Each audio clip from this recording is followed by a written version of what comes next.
Assalamualaikum Ustazah.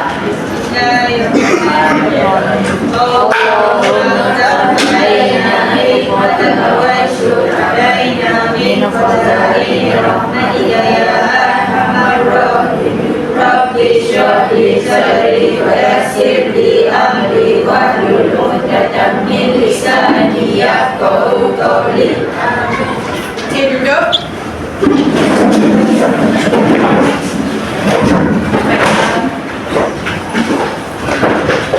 Okey, udah ready nak belajar ini? Ready. Okey, alhamdulillah. Jadi, awak sekali berada dalam subjek apa? Pendidikan Islam. Hari ini kita akan masuk tajuk yang baru. Tapi sebelum tu, saya nak dua orang, lelaki dan perempuan main tepek. Siapa-siapa je main tepek untuk ambil tanda dari kotak. Sekali lagi, buat. Okay, awak ambil satu. Satu lagi. Ambil. Buat tepek dia lagi.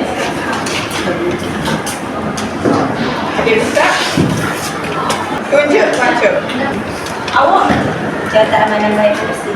tunjuk. Mencatat amalan baik manusia. Apa lagi? Mencabut nyawa. Okey. Siapa main teka, kita nak belajar pasal gak poin. Malaikat. Okey, bagus. Okey. Okey. Siapa yang faham apa maksud malaikat? Malaikat tu siapa? Dia ada bersama dengan kita sekarang? Ada. Ada, nampak tidak? Ada. Apa tak nampak? Sebab dia perkara dah gaib, betul. Tapi kita kena percaya ke tak? Kita kena percaya dan beriman.